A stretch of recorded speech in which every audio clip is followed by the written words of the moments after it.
সাফ চ্যাম্পিয়ন বলেই সাবিনা সানজিদাদের সম্মান দেখিয়ে অপেক্ষায় বাফুফে। তবে বিদ্রোহী ফুটবলারদের ফেরাতে অপেক্ষা দীর্ঘ হবে না, সেই সতর্ক বার্তাও দিয়েছে ফেডারেশন। এদিকে অনুশীলন বয়কট করলেও এককভাবে জিম সেশনে ফিটনেসের কাজ চালিয়ে যাচ্ছেন বিদ্রোহী ফুটবলাররা।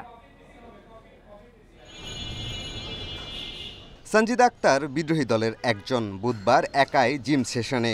বাকি 17 সিনিয়র ফুটবলারের মতো প্রায় 2 সপ্তাহ তিনিও মাঠের অনুশীলনে অনুপস্থিত কোচ পিটার বাটলারের কারণে। ফিটনেস ঠিক রাখতে সাবিনা সানজিদারা জিম করছেন, তবে অনুশীলন বয়কটের সিদ্ধান্তে অনড়। ক্যাম্পে থাকা বিপরীত মেরুতে বাকি 37 ফুটবলার। আরব আমিরাত সফরকে সামনে রেখে যারা নিয়মিত অনুশীলন করছেন কোচের অধীনে। বাফুফেও তাদের সঙ্গে চুক্তি সেরে নিয়েছে। কোচের সাথে সাবিনাদের সমঝোতার চেষ্টা চলছে এখনও। সভাপতি তাবিত আওয়াল বারবার বোঝালেও অবস্থান থেকে সরে আসেনি বিদ্রোহীরা। এভাবে হয়তো বেশি দিন চলবে না, কঠোর সিদ্ধান্ত নিতে বাধ্য হবে বাফুফে।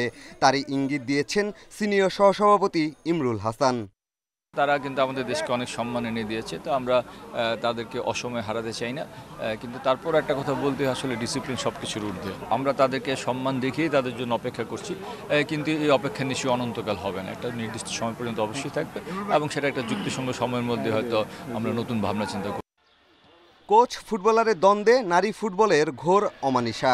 ক্ষতি সাবিনাদেরই বেশি হবে আশঙ্কা জাতীয় দলের সাবেক অধিনায়ক আলফাজের। তাদেরই ক্ষতি হবে এবং ভবিষ্যৎ প্রজন্মের ফুটবলাররা তাদের কাছে কী পাইলো, কী শিখলো, এই জন্য তারাই দায়ী থাকবে। দোনো পক্ষেই নমনীয় হওয়া উচিত, স্যাক্রিফাইস করে দেশের ফুটবলের জন্য। দুটি ফিফা প্রীতি ম্যাচ খেলতে 24 ফেব্রুয়ারি আরব আমিরাত যাবে নারী দল। ওই দিন বন্ধ ঘোষণা হতে পারে বাফুফের ক্যাম্প।